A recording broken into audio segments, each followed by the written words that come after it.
سيدنا محمد وعلى آله وأصحابه ومن تبعهم بإحسان إلى يوم الدين. اللهم افتح علينا حكمتك وانشر علينا من خزائن رحمتك يا أرحم الراحمين. ربنا اشرح لنا صدورنا ويسر لنا أمورنا واحلل عقدة من ألسنتنا يفقه أقوالنا. ربنا زدنا علما وارزقنا فهما. سبحانك لا علم لنا إلا ما علمتنا إنك أنت العليم الحكيم. اللهم اجعلنا من الذين يستمعون القول فيتبعون أحسنه. Ya Allah, jadikanlah kami di kalangan yang mendengar kata-kata yang baik kemudian beramal dengannya sebaik-baiknya. Allahumma amin. Alhamdulillah, thumma alhamdulillah, thumma alhamdulillah. Segala puji bagi Allah Subhanahu wa taala atas nikmatnya dapat kita sama-sama mengimarahkan musalla kita, tempat sembahyang kita, masjid kita, dapat sembahyang berjemaah bersama. Dan ini sebenarnya satu nikmat yang besar, dikala ramai sebenarnya umat Islam lain yang tidak dapat merasai nikmat yang sama, khususnya saudara kita di Gaza. Hampir 90% lebih masjid sudah pun diratakan, termasuklah masjid yang berumur 600 tahun daripada zaman khilafah dulu, habis ya, dibom oleh rejim haram Israel. Tapi kita lihat dalam banyak video, orang-orang di Gaza masih menunaikan solat berjemaah di celah-celah runtuhan dan sebagainya. Begitu juga kita lihat bagaimana umat Islam di India sekarang ini juga mengalami banyak ujian lah. Dan antara yang terkini, 23 hari bulan yang lalu, hari ini 26 hari Selasa lah, 23 hari Selasa, perasmian ya, satu kuil besar oleh Presiden India sendiri, Modi. Perasmian satu kuil bernama Ram Temple, sempena nama Tuhan dia, Lord Rama, di atas runtuhan sebuah masjid yang berumur 500 tahun lebih ya, Masjid Babri. Ini satu kisah yang menyayat hati dan sepatutnya menjadi satu luka yang dalam, bukan bagi umat Islam di India sahaja, tapi bagi umat Islam seluruhnya. Bagaimana sebuah masjid dirobohkan di atas satu dakwaan kosong bahawa kononnya di bawah itu ada kuil lama sebelum dibina masjid, yang sampai kesudah tak dapat nak dibuktikan. Tapi akhirnya pada tahun 1992 ya, penyokong-penyokong ekstremis Hindu merusuh dan merobohkan masjid tersebut. Dan akhirnya banyaklah pertarungan di court, di itu ini dan sebagainya, yang agak orang kata apa, sengit lah, dan memihak kepada pelampau-pelampau Hindu lah. Dan akhirnya pelampau itu juga yang dulu mengajak orang merusuh sekarang pun dah jadi presiden ya. Modi ketika 1992, ketika rusuhan Masjid Babri, Modi merupakan ketua AJK Logistik. Dia tukang susun highlight, bawa PA system apa semua ni. Penceramah-penceramah Hindu melaungkan ya, kata-kata yang menaikkan semangat orang Hindu untuk berjalan sejauh-jauhnya datang ke situ untuk robohkan masjid tersebut ya, pada 1992, sehingga mengakibatkan lebih kurang 2,000 orang mati, majoritinya orang-orang Islam yang mempertahankan masjid tersebut. Dan hari ini 23 hari bulan yang lalu selesai dah, terbina dah tempel besar di atas kawasan runtuhan Masjid Babri. Dan ayat daripada Modi sendiri mengatakan bahawa tempel ini bukan lagi satu pertikaian, tetapi tempel inilah penyelesaian kepada India. Menggambarkan bahawa satu isyarat besarlah daripada Modi bahawa tidak ada tempat untuk orang Islam di India ini sebenarnya. Dan kalau kita faham Modi ni datang dari mana, kita tidak pelik. Mungkin tuan-tuan, kalau saya nak, saya boleh ceramah satu ceramah khas lah, tajuk tu kami mengkaji lah, sebab Modi ni daripada parti BJP. BJP merupakan sayap politik kepada satu gerakan yang lebih besar bernama RSS. Dan RSS ini ialah satu gerakan nasionalis ekstrim yang mengambil idea penubuhannya juga daripada Nazi dan Zionis semenjak 1925. Jadi Modi itu datang dari situlah, pandai menembak, pandai berkawat dan sebagainya. Dan banyak kali terdedah video-video yang menunjukkan perhimpunan mereka mengangkat tangan begini dan mengisytiharkan untuk membunuh orang Islam. Video-video recent videos in 2021, 2022 dan sebagainya. Itu yang menjadi pemerintah sekarang, mendapat majoriti di dalam parlimen di India. Dan ideologi kepada RSS ni ialah satu ideologi bernama Hindutva. Tuan-tuan boleh google lah, boleh cari buku dia pun ada PDF dia in English, because the writer and the author of this ideology is someone yang bernama Savarkar, seorang etis, bukan beragama Hindu, tetapi menulis untuk kononnya menyatukan seluruh India di bawah satu agama, satu bangsa dan satu culture, sebagaimana negara Israel, dan menganggap orang agama lain tidak layak wujud, tidak layak hidup di dalam negara India dan boleh dibunuh dan dihapuskan. Dan memang kenyataan daripada pengasas ideologi ini sendiri menyebut, jika satu hari orang Yahudi berjaya mendirikan negara Israel, maka itu juga merupakan satu kegembiraan buat kami di India. Jadi boleh kita faham kenapa dalam seluruh negara-negara Asia, India adalah satu-satunya negara yang terang-terang menyokong Israel. China dan Rusia pun tak macam tu kan, dia pun bermain-main sikit supaya kepentingan masing-masing lah. Nak kata China sokong Palestin pun tak juga, tapi India terang-terangan di bawah pemerintahan Modi menyokong Netanyahu, menyokong perang ke atas orang-orang Palestin, dan bahkan yang terkini menjadi pembekal kepada buruh-buruh yang kehilangan di Israel. Sekarang beratus ribu dihantar ke sana. Sebab di dalam Israel dulu orang Arab kerja, orang Arab yang masih lagi duduk di Palestin bekerja dengan syarikat-syarikat Yahudi. Jadi sekarang syarikat Yahudi buang semua staf ni sebab dia takutkan kena serang dari dalam kan. Jadi bila buang semua staf ni, puluh-puluh ribu staf tak ada, nak cari dari mana? India lah menjadi cheap labor supply kepada Israel. Ke tahap itulah persahabatan.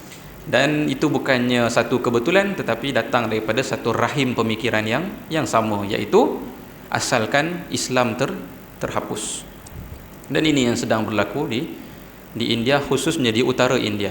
Mungkin sahabat-sahabat yang biasa ke sana mungkin lagi tahulah ceritanya, tapi mungkin tak tahu, wallahu alam, saya tak pasti. Yang saya tengok ni cerita perobohan masjid apa dan sebagainya, tapi saya rasa yang masjid yang masih ada pun masih banyak betul saya pun tak pernah sampai lah.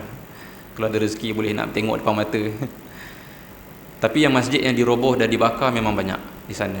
Madrasah-madrasah dibakar dan sebagainya, banyaklah, dalam berita pun banyak. Jadi dari satu sudut syukurilah nikmat kita di Malaysia ni setakat ini masih alhamdulillah dapat memelihara syiar-syiar kita, khususnya masjid dan azan kita. Tuan-tuan dirahmati oleh Allah, alhamdulillah pada minggu yang lalu kita sudah pun mengupas panjang lebar lah, walaupun tak panjang manalah dalam masa yang terhad, khutbah Nabi SAW. Dan sebagaimana kita tahu, mukjizat Nabi, salah satu kelebihan yang diberikan kepada Nabi ialah jawami'ul kalim, kata-kata yang ringkas tapi tepat dan padat. Bermakna setiap satu perkataan mungkin boleh dihurai kepada 1000 ayat.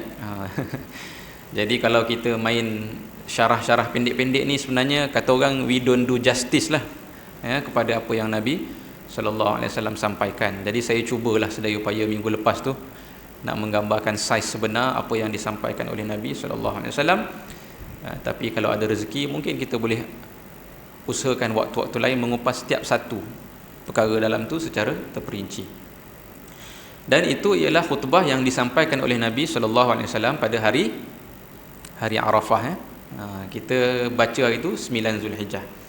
Jadi selesai khutbah hari Arafah, dan pembacaan kita, sirah kita sekarang ni, kita flashback atau kita patah balik kepada plot haji Nabi SAW.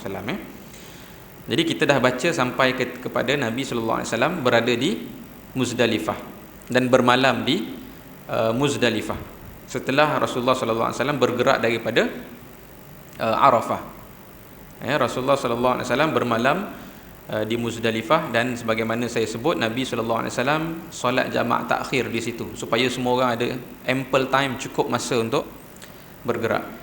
Dan pada malam tersebut Nabi SAW setelah solat Nabi tidur. Nabi tidur sampai subuh. Ni jarang berlaku lah. Jarang berlaku kan. Tapi kenapa Nabi tidur? Apa hikmahnya Nabi tidur sampai subuh? Dan kalau Nabi tak tidur, kalau Nabi malam tu menghidupkan malam dengan tahajud, maka sampai ke hari ni semua orang yang pergi buat haji malam tu tak boleh rehat. Dah letih kan, satu hari di Arafah wukuf, so nak melontar lagi, nak apa lagi. Jadi Nabi SAW memahami kemampuan umatnya. Nabi pun kata malam ni rehat, tidur. Dan Nabi hanya bangun ketika nak dekat solat subuh.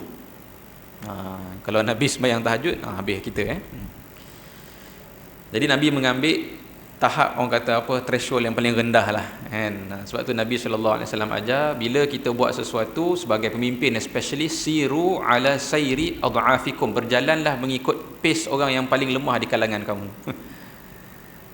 Susun itinerary ke, buat planning ke apa, no one left behind. Jadi kalau tak nak sesiapa left behind, kena ambil kira orang yang paling lemah. Jadi imam kena tengok belakang. Kalau dalam jemaah ada yang orang uzur, tak boleh baca panjang-panjang kan. Ada budak-budak berlari-lari, tak boleh baca panjang-panjang. Kecuali dah bagi tahu siap-siap lah daripada awal, malam ni tarawih 1 juzuk. Kira kalau orang tua datang tu sanggup lah tu maknanya kan. Macam pergi semayang Masjidil Haram kan, ada pula yang komplain, apa imam ni tak mengambil kira jemaah-jemaah yang uzur. Awak dah semayang situ itulah makanan dia kan. Memang satu malam 2-3 juzuk lah. Kalau tak nak situ, semayang sini lah kan. Sini 8 rakaat 9.30 habis kan. Jadi begitu konsep dan Nabi SAW walk the talk lah. Nabi buat kan. Jadi malam tu Nabi rehat. Walaupun saya rasa kalau ikut Nabi, mesti Nabi nak menghidupkan malam raya kan. Ni malam raya ni, malam kepada 10 Zulhijjah. Jadi Nabi SAW bangun, mendekati solat subuh, kemudian Nabi minta orang azan, dan pada waktu itu, ni sebelum terbit matahari, ada sebahagian muslimat, termasuklah sebahagiannya isteri Nabi SAW sendiri, antaranya Saudah, isteri Nabi, Ummul Mukminin Saudah, dan juga Ummu Habibah, minta izin daripada Nabi nak pergi melontar awal. Jadi muslimat, sebahagian muslimat yang minta izin ketika itu untuk melontar awal, Nabi SAW izinkan. Walaupun secara statement daripada Nabi SAW, Nabi SAW kata, la tarmul jamrah hatta tatla'is syams, jangan melontar selagi belum terbit matahari. Maknanya general rule untuk semua orang, melontar lepas terbit matahari. Maknanya selesai solat subuh, dah syuruk, dah naik matahari sikit, baru pergi kan. Kecuali orang-orang yang seperti isteri-isteri Nabi ni. Sebab apa? Satu, nak mengelak traffic jam kan.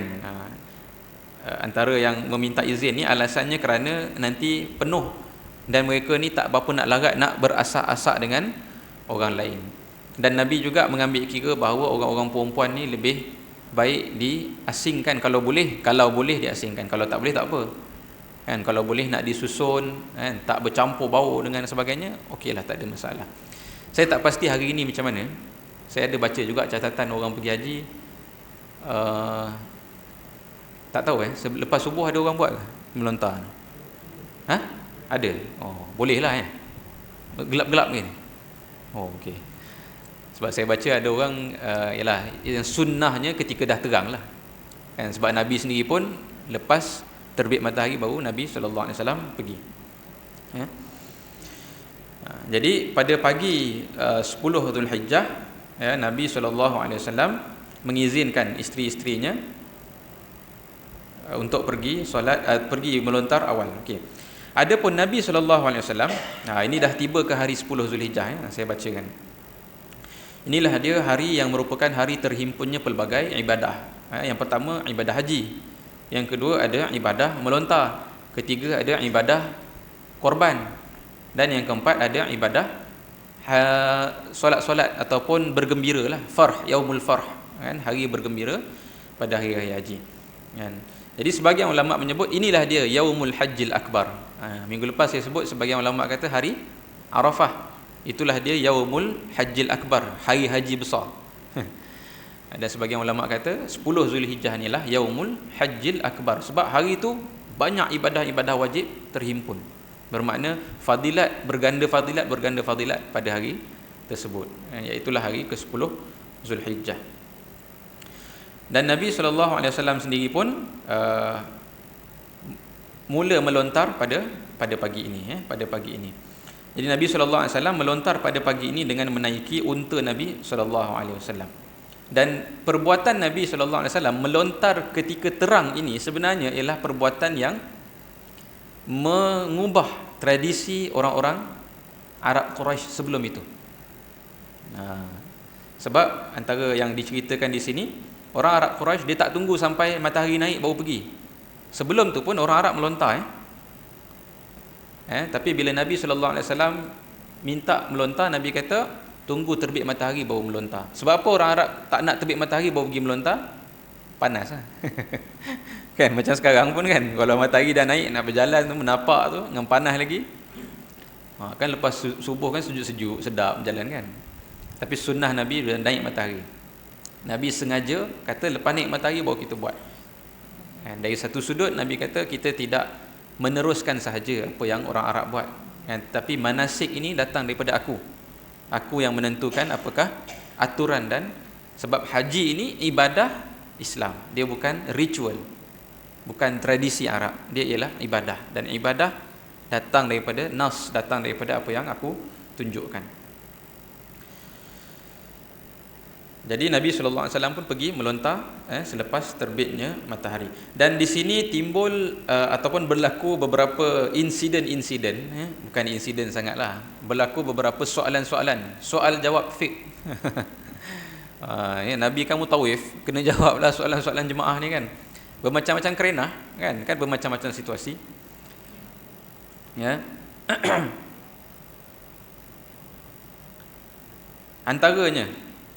Antaranya seorang sahabat bernama Urwah bin Mudarras datang kepada Rasulullah, ya Rasulullah, semalam ceritanya dia lambat sampai di Arafah. Ialah 100,000 orang, Nabi ingat semua ada dah, rupanya ada tercicir. Dia kata dia lambat sebab mungkin dia penat apa itu ini dan sebagainya, dan dia hanya sempat sekejap saja di Arafah. Jadi soalan dia kepada Nabi SAW, ya Rasulullah, adakah aku ni dapat haji? Sebab dia tak dapat stay daripada pagi sampai ke petang sebagaimana jemaah haji lain. Lalu di sinilah Nabi SAW memberitahu bahawa barang siapa yang sempat walaupun sekejap wukuf di Arafah, maka baginya haji. Ini satu soalan. Kemudian satu lagi soalan. Kemudian dicatatkan juga di sini on the way Nabi nak pergi melontar ni, siapa yang kutipkan batu untuk Nabi? Yang kutipkan batu untuk Nabi ialah anak kepada Al-Abbas. Al-Abbas pakcik Nabi, anaknya Al-Fadl, maknanya sepupu Nabi SAW, bersama dengan Nabi, Al-Fadl dan juga Usamah bin Zaid. Usamah ni memang daripada awal lagi dia banyak bawakan unta Nabi, tolong tarikkan unta Nabi. Jadi on the way nak pergi ni mereka kutipkan batu. Jadi saya pun baru tahu rupanya tak semesti kutip batu awal. Bahkan ni kalau setengah ulama pula kata jangan kutip batu awal sebab Nabi tak buat. Saya tak rasa tak boleh. Cuma Nabi kutip batu on the way je nak pergi. Dan di sinilah Nabi SAW menyebut kutip batu yang kecil-kecil sudah. Dan Nabi menyebut iyyakum wal ghulu fid din, jauhilah daripada melampau dalam agama. Apa maksud melampau sini? Ambil batu sebesar penumbuk ataupun macam yang bau-bau ni viral kan, siap tembak pakai apa tu? Pakai tongkat kan. Dia kata baling batu tak puas, dia nak tembak syaitan, dia tembak pakai tongkat. Jadi Nabi kata dah, memang kita nak buat ibadah ni merejam syaitan, tapi ibadah ni tak perlu kepada al-ghulu, melebih-lebih. Nabi kata jauhilah melebih-lebih dalam agama. Fa innama ahlaka man kana qablakum al-ghulu fid din. Sesungguhnya kaum-kaum sebelum kamu diazab, dihancurkan oleh Allah kerana mereka ni setengahnya memang tak beragama, setengah yang lain pula beragama tapi berlebih-lebih, melampau sehingga dah menyalahi tujuan dan roh sebenar daripada apa yang nak dilakukan. Dan juga satu lagi insiden on the way ni, banyak cerita on the way ni, nak pergi melontar ni. Seorang wanita daripada kabilah Khaz'am. Seorang wanita daripada kabilah Khaz'am juga datang bertemu dengan Nabi sallallahu alaihi wasallam nak tanya soalan. Soalan pasal apa? Soalan pasal bapaknya tua, seorang lelaki tua, tak larat nak sambung teruskan haji. Maka bolehkah dia melakukan haji bagi pihak bapaknya? Menyambung haji bagi pihak bapaknya. Ni kalau yang saya faham lah. Saya pun tak tahu status wanita sebenar ni apa, cerita panjang, kena mungkin baca syarahan lain. Tapi dipendekkan cerita dalam ni, dia tanya boleh tak dia sambung buat haji bagi pihak bapaknya sebab bapaknya dah tak mampu dah, tak larat, uzur. Dan Nabi sallallahu alaihi wasallam memerintahkan dia, ya kau sambungkan buat haji bagi pihak bapak engkau, kata Nabi sallallahu alaihi wasallam. So ini pasal haji badal lah. Dia punya detail hukum hakam kena tanya mutawif, kena tanya ustaz-ustaz tabung haji lah. Cuma yang menarik kat sini, perempuan yang bertanya ni nak jadikan cerita seorang perempuan yang cantik. Dan tengah berihram tak boleh tutup muka, kan? Nampaklah wajah yang cantik. Dan siapa yang bersama dengan Nabi tadi?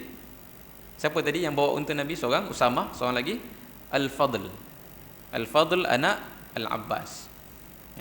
Nak jadikan cerita, ketika perempuan ni duk bertanya dengan Nabi, Nabi perasan Al-Fadl ni tenung wajah perempuan ni, cantik.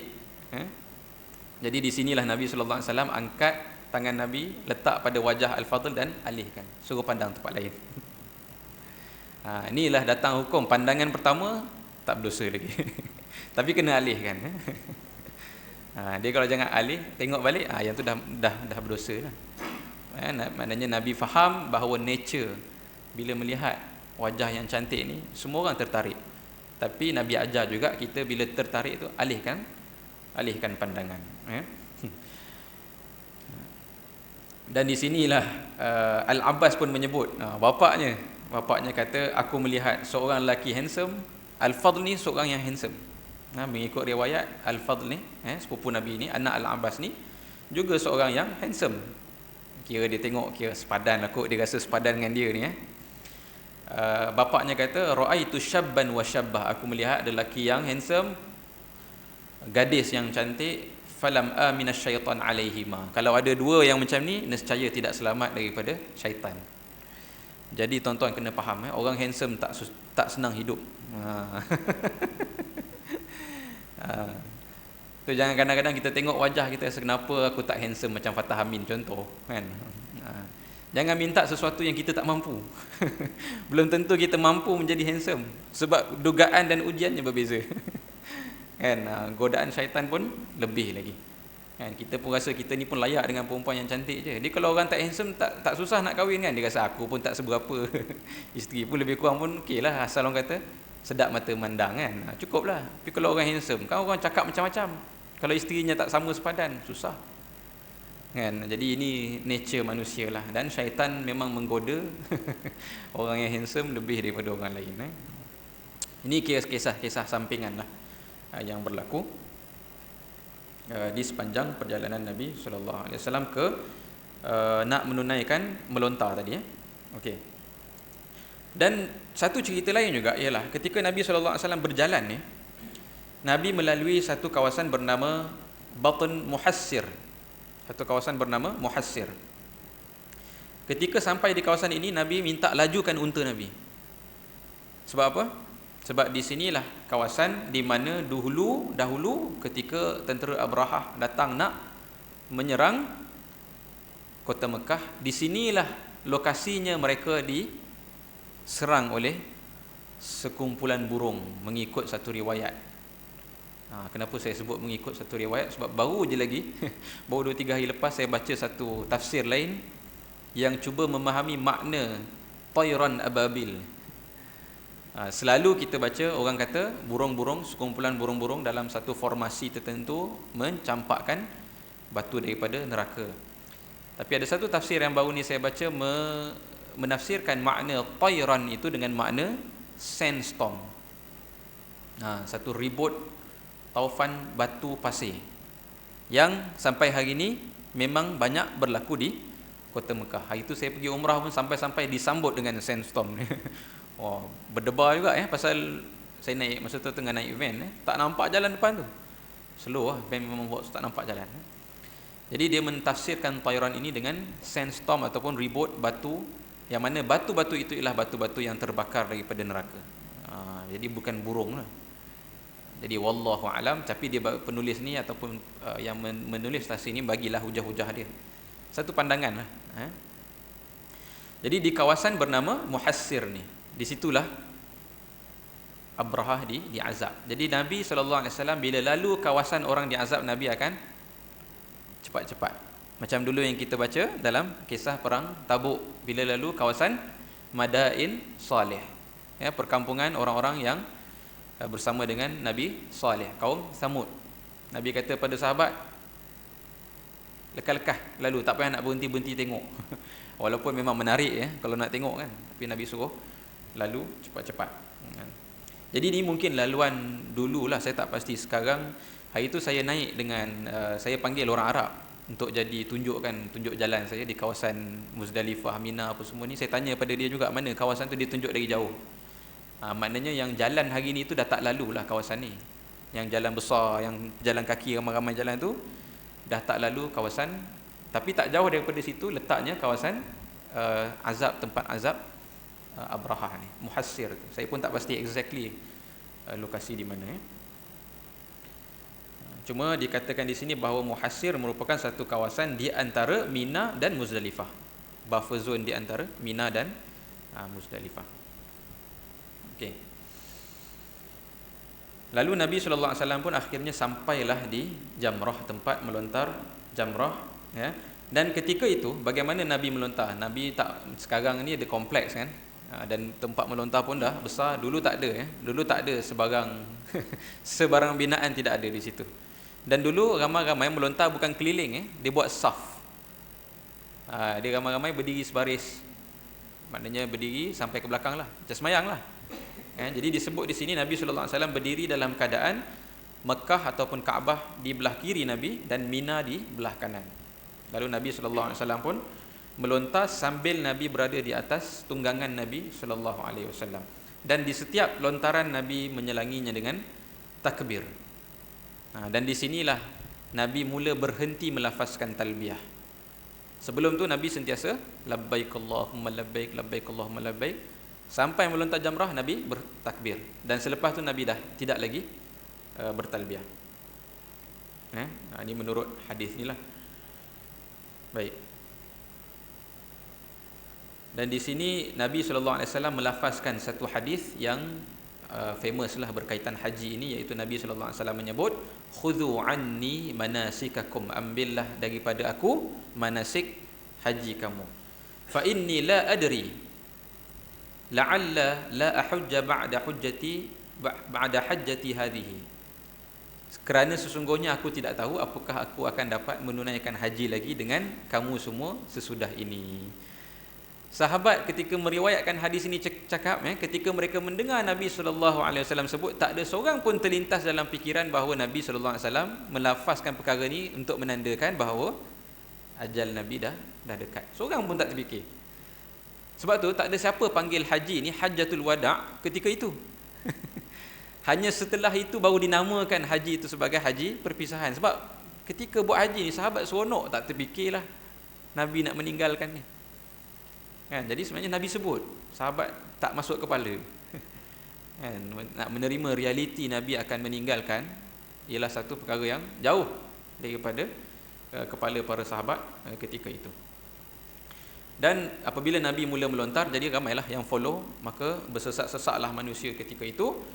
Jadi Nabi SAW pun memberi pesanan, ya ayuhan nas la yaqtul ba'dukum ba'dha, janganlah sampai kamu ni membunuh satu sama lain, jangan baling kena kepala orang sebagainya, kan. Wa idza ramaitumul jamrah farmu bimithli hisa al-khadhaf, dan kalau kamu nak lontar batu pun lontar batu kerikil kecil-kecil sudahlah. Jangan sampai cederakan orang, kan ada yang masuk hospital dan sebagainya. Baik.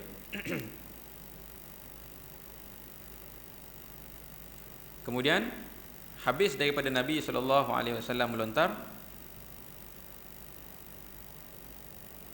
Nabi SAW di sini Nabi sallallahu alaihi wasallam mengumpulkan semula sahabat untuk menyampaikan khutbah. Khutbah raya haji lah, khutbah raya haji. Jadi ini khutbah yang kedua. Khutbah yang pertama kita dah baca isinya. Khutbah yang kedua juga isinya penting dan saya ringkaskan, antara yang confirm lah sebab banyak riwayat kan, setengah kata gini, setengah kata gini. Tapi bila kita tengok yang paling banyak riwayat menyebut tentang satu perkara, iaitu Nabi sallallahu alaihi wasallam setelah Nabi memuji Allah dan menyampaikan pendahuluan khutbah, Nabi menyebut, ala inna zaman qad istadara kahayatihi yawma khalaqas samawati wal ard. Ketahuilah bahawa sungguhnya pada hari ini, this exact day, kata Nabi sallallahu alaihi wasallam, peredaran masa telah kembali beredar sebagaimana ketika mana bumi dan langit ini dicipta. Makna apa kat situ? Kalender yang betul, maknanya kiraan masa yang betul pada hari ini kebetulan jatuh pada hari Nabi sallallahu alaihi wasallam ini telah patah balik kepada default ataupun patah balik kitarannya tu sebagaimana ketika masa mula dicipta. Masa ketika bumi dan langit dicipta, masa yang relatif ni dicipta bersama dengan bumi dan langit, Nabi kata hari ini telah kembali. Wasanah 12 syahran minha arba'atun hurum, dan Nabi kata setiap tahun kiraannya adalah 12 bulan, 4 daripada bulan itu ialah bulan-bulan haram. Thalathun mutawaliyat, 3 bulan haram berturut-turut, iaitu Zulqa'dah, Zulhijjah dan Muharram. Wa Rajabun Mudhar, dan Rajab ni tak bersambung, dan disebut juga Rajab Mudhar sebab ada setengah orang tak panggil Rajab, orang panggil Mudhar. Ada satu kaum Mudhar, dia tak panggil bulan Rajab, dia panggil Mudhar. Tapi nak ceritanya Zulqa'dah, Zulhijjah, Muharram dan Rajab ialah bulan-bulan haram. Kemudian Nabi sallallahu alaihi wasallam bertanya kepada sahabat-sahabat yang mendengar khutbah. Ini satu sunnah juga, maknanya sebenarnya khatib boleh bertanya kepada jemaah ni. Saya pernah hadir satu khutbah yang macam tu. Jarang dah nak jumpa ni khatib bertanya sambil bersoal jawab dengan jemaah. Saya rasa bagus juga baru orang tak tidur kan. Nabi tanya, atadruna ayyu yaumin hadha, tahukah kamu hari ini hari apa? Sahabat pelik, soalan yang pelik ni. Ini an obvious question kan. Semua orang tahu hari ni hari apa, pelik apa pasal Nabi tanya ni. Jadi sahabat menjawab, Allah wa rasuluhu a'lam. Fasakata, lalu Nabi senyap, hatta zananna annahu sayusammihi bighairi ismihi, sehingga kami menyangka seolah-olah Nabi nak mengisytiharkan nama baru kepada hari ini. Punya senyap lama Nabi tu, nak tukar ke? Hari ini bukan hari 10 Zulhijjah ke? Kan? Nabi senyap lama. Kemudian Nabi cakap balik, alaysa hadza yaumun nahar, bukankah hari ini hari an-nahar ataupun hari penyembelihan, raya kurban? Lalu sahabat pun menjawab, bala ya Rasulullah. Betul lah tu. Okeylah. Kemudian Nabi tanya lagi, ayyu syahrin hadza, bulan apakah ini?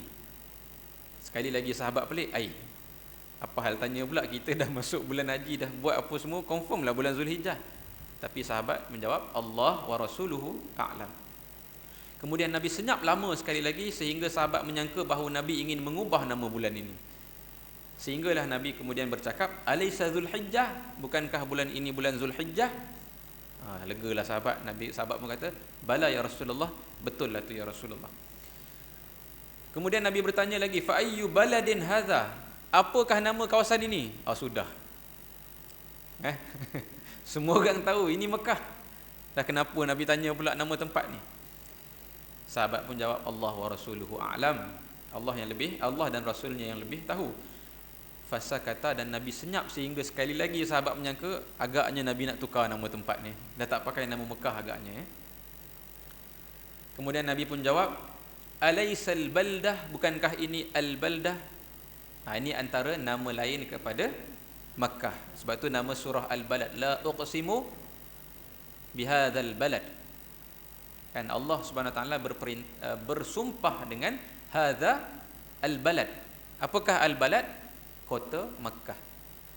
Tapi al-balad itu nama kata nama khas.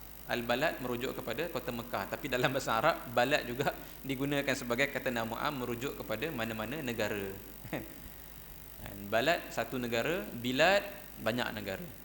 Kan, kadang-kadang kita dengar imam baca doa kan, ya Allah, hantarkanlah bantuan kepada biladul muslimin, maknanya negara-negara umat Islam, maknanya plural, bilad plural, balad singular. Tapi kalau al balad,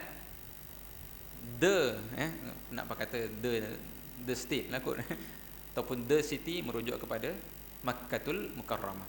Jadi Nabi kata, bukankah ini al balad ataupun Makkah? Sahabat kata, ya Rasulullah, of course, inilah dia Makkah. Kemudian Nabi pun menjawab, fa inna dima'akum wa amwalakum wa a'radakum alaikum haram. Ini Nabi ulang balik poin khutbah 9 Zulhijjah. Nabi kata, sebagaimana, ini saya terus terjemah, sebagaimana kamu menganggap hari ini mulia, suci, bulan ini mulia, suci, tempat ini mulia, suci, maka sebegitulah sucinya darah kamu, harta kamu, maruah kamu. Jadi poin kedua yang Nabi nak sampaikan dalam khutbah ini ialah penegasan sekali lagi apa yang Nabi sallallahu alaihi wasallam sampaikan dalam khutbah hari Arafah. Cuma yang awal tu soalan, kenapa Nabi tanya pasal Nabi sebut tentang hari ini peredaran masa telah ditetapkan kembali sebagaimana hari Allah Subhanahu Wa Taala menciptakan masa. Sebab apa? Apa yang berlaku apabila orang Arab Quraisy meninggalkan kiraan atau meninggalkan berpegang dengan tradisi bulan-bulan haram ini, kalender dah rosak. Apa dia buat? Dia bila berperang, dia nak cerita orang Arab sangat menghormati bulan haram ini. Kalau masuk saja bulan haram ataupun masuk saja tempat haram, maknanya Makkah dan sebagainya, automatik macam tak pernah berperang. Dia boleh macam tu. Memang banyak kes kita tengok, kita dengar, maknanya orang Quraisy ni bergaduh dengan satu kabilah lain. Kabilah ni nak selamatkan diri, dia masuk dalam kota Mekah. Terus semua orang akan simpan senjata balik, macam tak pernah gaduh. Betapa tingginya kehormatan dan kesucian tanah haram dan tingginya kesucian bulan haram. Masuk saja bulan haram, semua orang akan stop berperang, out of respect kepada bulan haram ni. Tapi nak ceritanya perangai jahiliah, dia orang tahu yang tetapkan bulan haram ini suci itu sebab apa dia suci sangat? Sebab suci itu datang daripada Allah Subhanahu Wa Taala. Tak ada seorang berani nak langgar perkara ni. Dia takutlah, dia katakan kalau langgar jadi macam-macam lah. Kalau istilah kita hari ni apa? Tulah kan, kalau langgar akan kenalah 7 keturunan apa sebagainya. Jadi seorang pun takut. Tak ada seorang berani. Cuma dia mengelak, dia pandai mengelak. Bila dia tengah berperang, esok tu nak masuk bulan haram, dia delay kan. Dia kata, oh sebenarnya bulan tahun ni bulan haram jatuh lambat sikit seminggu. Pandai. Dia nak hormat, tapi dia nak mengelak juga. Ni macam perangai Yahudi lah kan. Allah kata hari Sabtu tak boleh keluar bekerja. Dia kata, okey, kalau macam tu kita tak keluar bekerja, kita pasang umpan, pasang pukat je. Tak bekerja kan, tak kira bekerja. Nanti hari Ahad tu baru kita datang balik. Pandai dia mengelak. Jadi samalah perangai orang jahiliah. Dia tahu arahan Tuhan tu dah betul, tapi dia nak juga mengikut kepentingan peribadi, dia mengelakkan. Jadi tuan-tuan bayangkan, kalau setiap tahun main alih kalender, apa jadi? Mula-mula anjak sehari, lama-lama anjak seminggu, lama-lama anjak sebulan, dah berkecamuk. Ini antara punca kenapa bila kita cari bilakah tahun Nabi dilahirkan, bilakah tahunnya peristiwa tentera bergajah, bilakah tahun Nabi berhijrah, susah nak jumpa satu kata sepakat. Sebab kalau main nak kira betul-betul, seorang akan tanya balik, kau pakai kalender yang mana? Sebab sebelum Nabi setting balik pada ketika 10 Zulhijjah ni, sebelum Nabi kata mulai hari ni kena ikut balik, maknanya hari ni 10 Zulhijjah, dan kiraan-kiraan selepas ni kembali balik pada asal. Tak kiralah orang tu pakai mana sekalipun, semua tu terbatal. Nabi maknanya orang kata apa, menyatukan balik jam dan masa lah. Ini satu benda penting kan, kita tak rasa benda ni benda penting sampailah kita faham bahawa masa ni lah yang mengatur urusan manusia. Betul? Bos malam saya tengok video, kita ni ada banyak time zone, betul tak? Tapi dalam internet, kalau ada banyak time zone, problem. Ni mungkin orang-orang IT mungkin lebih faham Jadi ada orang yang mencipta satu protokol masa khusus untuk internet supaya tak berlaku konflik antara time zone, jam dalam internet. Sebab kalau tidak dia pening, komputer pening. Ini yang saya faham lah, kalau salah betulkan saya. Jadi sebab tu isu masa ni penting. Kalau kita di Malaysia pun ada orang komen kan, kita ni salah time zone, betul tak? Di zaman Tun Mahathir dia pergi ambil GMT +8 kan, patut kita berapa? +7 kan. Pasal nak pergi dekat lagi dengan Jepun, dengan Korea dan sebagainya kan. Banyak benda bertukar. Sekarang pun ada orang sebut-sebut, why not kita patah balik +7 balik, baru betul balik kita punya jadual hidup. Tak adalah budak-budak keluar pergi sekolah gelap-gelap. Sebab kalau +7 maknanya ketika budak-budak keluar sekolah dah habis syuruk kan, dah terang sikit. Tak adalah gelap-gelap keluar pergi sekolah. Jadi Nabi resetting masa ni sebenarnya impact dia besar. Barulah orang boleh tentukan betul-betul bilakah peristiwa itu, peristiwa ini, peristiwa itu dan sebagainya. Dan jasa kedua terbesar untuk reset masa ni ialah bila Sayyidina Umar mencipta takwim hijrah, kalender sendiri, kalender orang Islam sendiri yang ambil kira daripada peristiwa hijrah Nabi sallallahu alaihi wasallam. Jadi ini intipati daripada khutbah pada hari raya haji. Nabi menegaskan sekali lagi apa yang Nabi sallallahu alaihi wasallam sampaikan pada hari Arafah. Baik.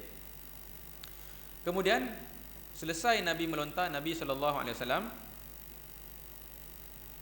pergi ke Mina untuk menunaikan ibadah korban. Menunaikan ibadah korban. Jadi saya recap balik, hari itu saya dah sebut kan, berapa banyak Nabi bawa unta untuk dikorbankan? 100 ekor unta. Sebahagian Nabi bawa, sebahagian lagi diminta oleh Nabi kepada Sayyidina Ali, dibawa daripada Yaman. Semua ni duit Nabi sallallahu alaihi wasallam. Jadi pada pagi 10 Zulhijjah ini, Nabi sallallahu alaihi wasallam minta supaya disediakan unta-unta ini untuk disembelih oleh Nabi sallallahu alaihi wasallam sendiri, dibantu oleh Sayyidina Ali. Jadi menurut riwayat kat sini, kalau tuan-tuan mungkin baca kitab yang lebih detail, ada conflicting version berapa banyak sebenarnya yang Nabi sendiri sembelih dengan tangan Nabi. Jadi kesimpulan yang saya boleh fahamkan daripada hadis-hadis ini ialah sebanyak 63 ekor unta disembelih sendiri oleh tangan Nabi sallallahu alaihi wasallam. Baki 37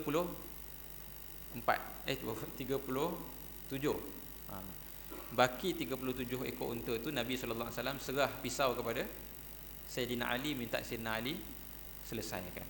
Jadi 63 ekor Nabi sembelih dengan tangan Nabi sallallahu alaihi wasallam sendiri. Tuan-tuan pernah tengok unta disembelih? Pernah Jadi unta disembelih berdiri kan. Diceritakan ketika Nabi nak menyembelih unta-unta ni, biasa binatang kalau nak disembelih apa tabiat dia? Dia akan lari. Lebih-lebih lagi bila nampak dah member kena kan. Lembu ke apa ke dia dah nampak, dia tahu dia next. Biasanya dia akan takut, binatang-binatang akan takut, melawan, lari dan sebagainya. Tapi diceritakan dalam hadis ketika Nabi sallallahu alaihi wasallam bersiap untuk nak sembelih ni, unta-unta berlari menuju kepada Nabi, berebut-rebut minta disembelih. Subhanallah. Dan Nabi datang ke unta-unta ini dan disebut dalam hadis takallama bi kalimatin khafiyatin. Nabi cakap sesuatu perkataan-perkataan yang tak didengari oleh sahabat dan tak difahami. Nabi bercakap dengan unta. Nabi mungkin nak pujuk, sabar, nanti giliran kau sampai, bagilah kau. Bukan nak menenangkan, bukan nak bagi takut. Semua tak sabar-sabar nak disembelih, nak mendapat penghormatan disembelih oleh Ar-Rasul Al-Amin, Nabi sallallahu alaihi wasallam. Jadi Nabi sallallahu alaihi wasallam menyembelih 63 ekor unta. Dan sahabat yang memerhati tanpa memahami kenapakah Nabi sembelih hanya 63 ekor unta. Kan? Jadi sekarang ini kita faham bahawa setiap satu ekor unta itu ialah sebagai tanda syukur Nabi kepada Allah Subhanahu Wa Taala untuk setiap tahun umur Nabi sallallahu alaihi wasallam. Azan.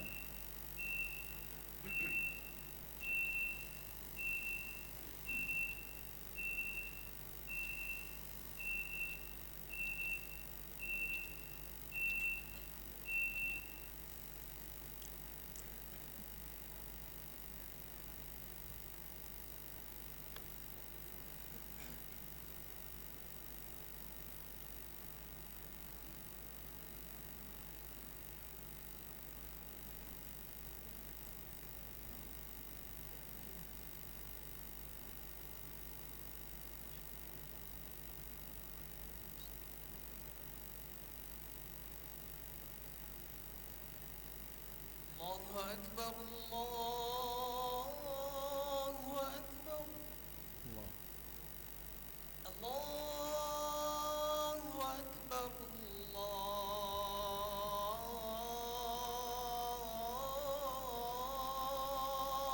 أكبر أشهد أن لا إله إلا الله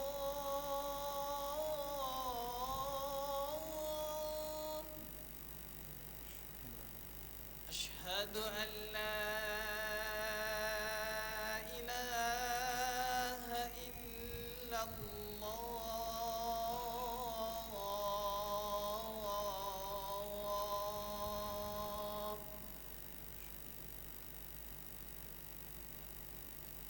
أشهد أن محمدا رسول الله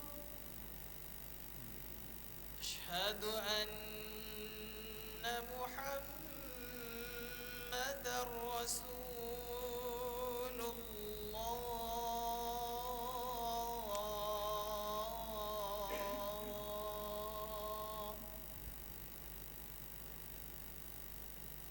حي على الصلاة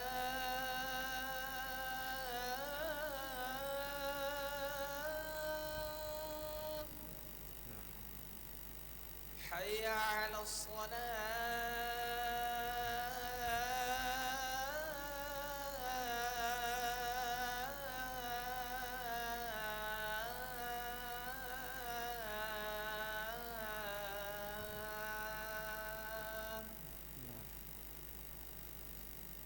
حي على الفلاح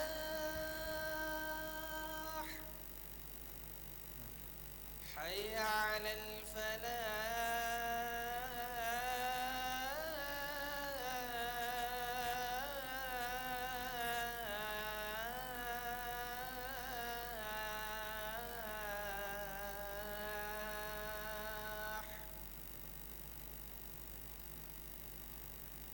الله أكبر الله أكبر لا إله إلا الله لا إله إلا الله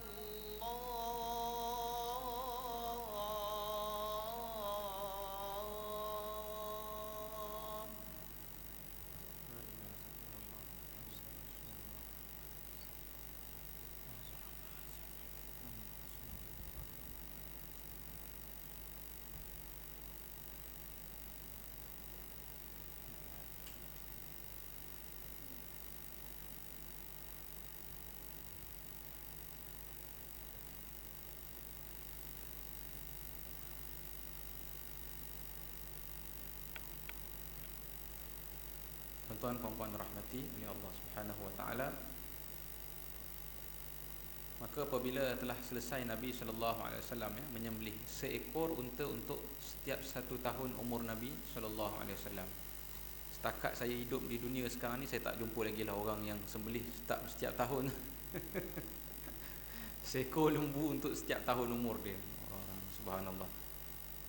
Kalau boleh buat, kira itulah mencontohi sunnah Nabi yang terbaik lah tu dalam korban, kalau mampulah kan.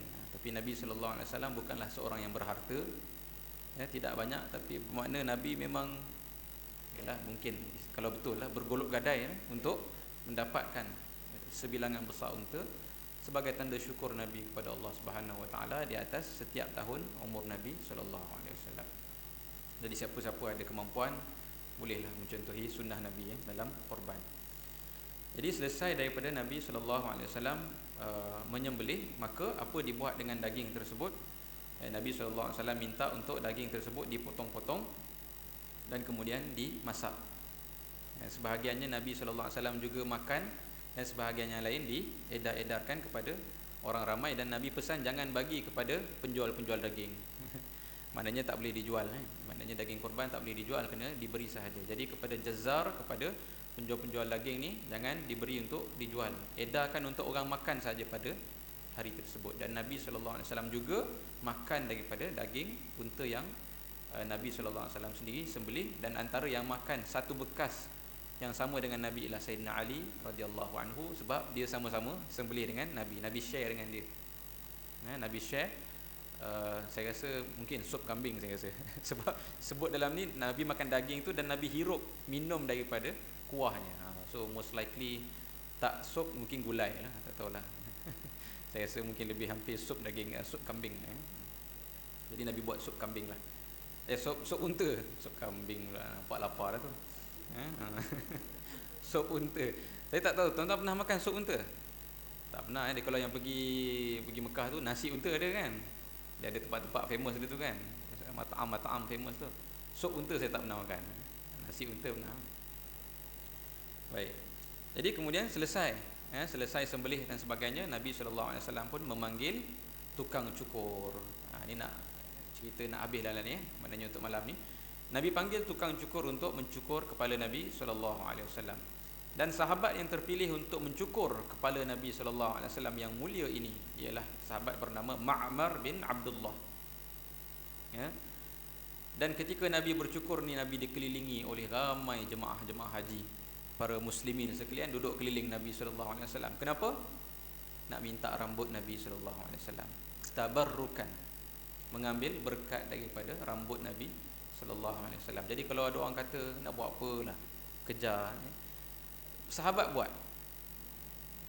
Mungkin kita belum faham, tapi sahabat buat. Tapi nanti saya akan sebut ada satu cerita, memang ada direct kesan daripada orang ataupun sahabat yang tabarruk, mengambil berkat daripada rambut Nabi SAW ni. Jadi Nabi pun kata kepada Ma'mar ni, ya Ma'mar, amkanaka Rasulullah min syahmati udhunihi wa fi yadikal Musa. Wahai Ma'mar, Rasulullah pesuruh Allah membenarkan kamu untuk mendekati cuping telinga, sebab rambut Nabi ni sampai ke cuping telinga. Dan di tanganmu ada pisau cukur. Maknanya apa? Kalaulah Ma'mar ni nak berniat jahat, nak bunuh Nabi, boleh sahaja kan. Tapi Nabi nak memaparkan kepada semua yang melihat betapa Nabi ini dicintai. Sengaja Nabi sebut macam itu. Dan jawapan daripada Ma'mar, amma wallahi ya Rasulullah, inna dzalika min ni'amillah wa ala mannihi. Sesungguhnya Rasulullah, ini bukan satu yang menakutkan aku. Maknanya bayangkan yang di Pertuan Agong minta tuan-tuan cukur kepala dia, menggigil juga tangan dah 10 tahun buat kerja pun menggigil juga nak mencukur kepala tu. Luka sikit pun sudah. Ini nak cukur kepala Nabi kan. Dan Nabi pun sebut, yang kepala yang kau nak cukur ni kepala Rasulullah. Tapi Ma'mar kata, ya Rasulullah, ini ialah satu kemuliaan bagi aku, satu kemuliaan dan satu nikmat yang agung bagi aku, maka aku akan buat betul-betul insya-Allah. Jadi Ma'mar pun mengambil dan potong dulu belah kanan. Jadi sunnah lah kalau boleh, pesan dekat bangla-bangla yang dicukur dekat sana, mula dengan cukur belah kanan dulu. Tapi kita tak sempat nak cakap apa kalau hari ni tak sempat cakap apa dah licin bukan main laju. Kita duduk, saya baru nak letak phone, kononnya nak rekod, tak sempat. Zoom, habis. Tapi sunnahnya cukur dulu belah kanan kepala. Jadi bila dicukur belah kanan, Nabi ambil rambut ni dan beri kepada sahabat. Kemudian cukur belah kiri, kemudian diberi juga kepada sahabat. Dan antara sahabat yang direkodkan mendapat rambut Nabi SAW ni ialah sahabat bernama Abu Talhah. Sahabat bernama Abu Talhah. Dan Abu Talhah ni ceritanya panjang lah. Dia seorang sahabat yang memang pemurah, berani, sanggup berkorban demi Nabi SAW dan sebagainya. Dan cintanya kepada Nabi memang luar biasa. Dan mengakhiri malam ni, seorang lagi sahabat yang mendapat antara yang meminta rambut Nabi SAW ni ialah Sayyidina Khalid bin Al-Walid. Dan rambut Nabi SAW ini Sayyidina Khalid letakkan di dalam helmet perangnya. Dan nak jadikan cerita,